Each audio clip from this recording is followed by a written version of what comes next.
Awesome. Well, thanks for coming, guys. All right. If they haven't talked your ear off already, I'll do it again. We're the HEMA Guild. HEMA stands for Historical European Martial Arts. That means any and all martial arts practiced in Europe. We practice a specific martial art called Kunstsuspectens, which is a German martial art practiced in the Middle Ages and Renaissance. Kunstsuspectens covers a lot of different combat styles. It goes over longsword combat, dusuk or saber, staff fighting, dagger fighting, even unarmed fighting.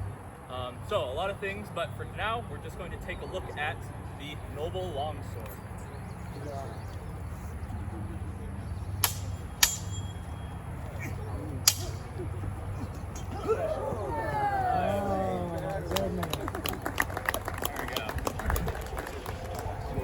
Longsword saw use for about 300 years. It was a popular weapon amongst knights and nobility. The Germans particularly loved the longsword. They have more longsword techniques than probably any other system. They thought of it as the most artful and manly of all other weapons. Yeah. When you hear artful and longsword, however, Hollywood tends to think of a 20-pound sluggish piece of metal that's flung around with little to no skill, exhausting each other. Binding together. You killed my father again. Stupid punch. And so one gets exhausted, and super convincing. Wow. All right. However, in history, longswords were designed to be used by human beings. They actually tend to be quite light and nimble in the hands. The foundation of longsword is actually quite similar to other systems where there's a normal parry and riposte, and it happens pretty quickly. Let's see these guys show us a basic drill. Right? All right. Yep. Yeah. Go ahead. There we go. Yep. Gotta bind and blind. Not so sluggish and heavy, huh? Their points online. All right. Cool. Now with longsword combat, it's important to know that, like with all martial arts, it has its own unique vocabulary and principles. Just like the three parts of all longsword combat, the first being the Zufechten, or before fighting. This means they're out of range or they can't meaningfully interact. Once they enter in or an attack is made, they are now in Krieg, which means they are in striking distance. And the last part is the Abzug, or withdrawal. After you've struck your opponent, you cover your retreat.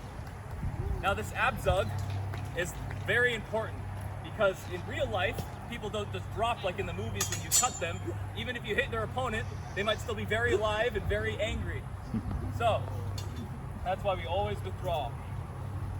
Now, longsword combat is mostly like others, except German longsword focuses specifically on 5 cuts we call the Meisterhau, or the master cuts. These 5 cuts are used to counter common fencing and are able to give you a defense and offense simultaneously. First is called the Zornhau, or the wrath cut, because it comes from the shoulder angrily. You see how using different footwork, even though they're cutting from the same shoulder, he's defended while attacking at the same time directly at the head. Second one is called the Sperrkau, or the boarding cut.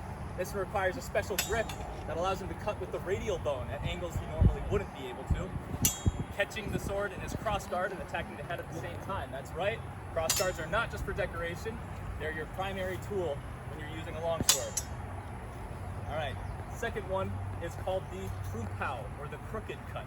This one can be used to attack directly at the hands, or it's very good at burying the point for defensive positions. If your opponent's being very annoying and just won't attack. Alright, now for the next one is the Schielhau, or the squinting cut. This one is great when done high if you're both attacking from above. Again, catching the blade in the crossguard. My bad. Good. Nice. And when done low, it can be used to counter thrust at the same time somebody does a committed thrust to the body. Right? Now, last but not least, we have the Scheitelhau, or the scalp cut. There we go. This is a cut directly to the head, and it counters all lower guards or lower cuts. due to mathematics, some might say common sense, if somebody attacks at shoulder level or up above, and somebody attacks below, they cheat themselves distance. The Shidalhow maximizes this concept by going for the highest opening, while the other person is going for a low opening. Let's see it one more time now that they know what they're looking for. Yep, see that? All right, well that does it for talking about the longsword. Let's go ahead and give these guys a round of applause. Okay, let's clap for them again.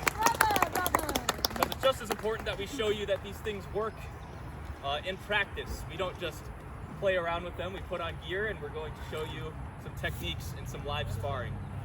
Now there's some things to keep in mind. These guys, there's 3 ways to score generally, which is through a cut, a slice, which is pressing the blade against the body and drawing, or a stab, which you guys probably know, right? A lot easier said than done, but they can use more than just the sword. It is a martial art, so they're allowed to grapple, throw, do some locks and, joint locks.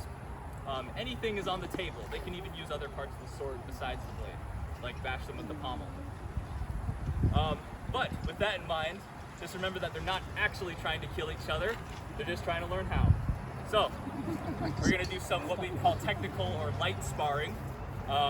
Don't worry, that doesn't mean that sometimes you get hurt anyways, just like any martial art. I'll introduce our fighters. This here is Tanner. Tanner's been doing historical European martial arts in the German tradition for about 2 years. He loves the longsword and the side sword. Those are his favorite ones. All right, then we have Tyler here, the Scotsman. He's been doing HEMA for about a year and a half, 2 years and a half, sorry.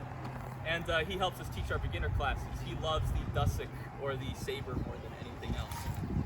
So he's a little out of his comfort zone, but not completely docile with the longsword.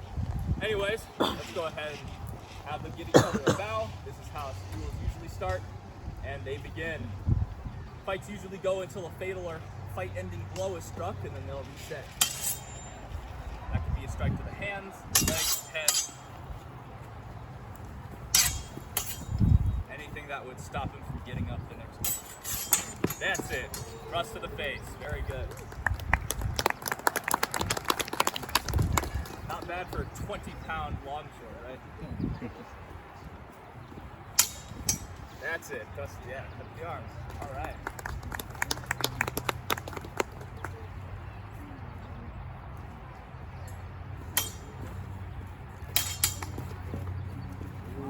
Bam! Oh, you see that? Yeah. You got him the edge over the head.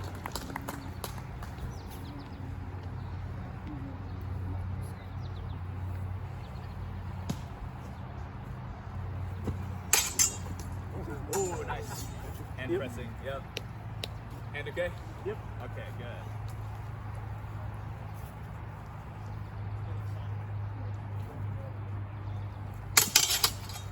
Yeah. Oh, got him.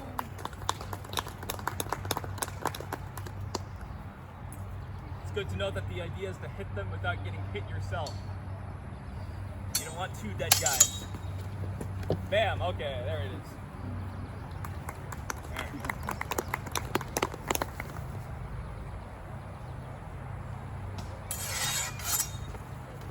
Oh, there it is. Okay. All right. 5 more, gentlemen? 5 more. All right, 5 more. Let's go, guys. Yeah. Point. There we go. Oh. All right. 4 more. Point. There we go. Nice cover. Very sneaky. Right. 3 more.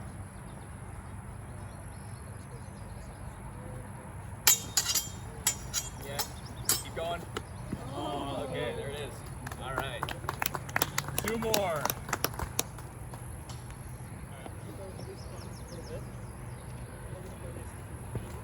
Ooh. Is that hands? Yeah. Okay, that was hands. All right, last one. Let's go. Good. You can't end on a double. A double is when they both hit each other. So. Oh, there it is. There we go. All right. Very, very good. Thank you.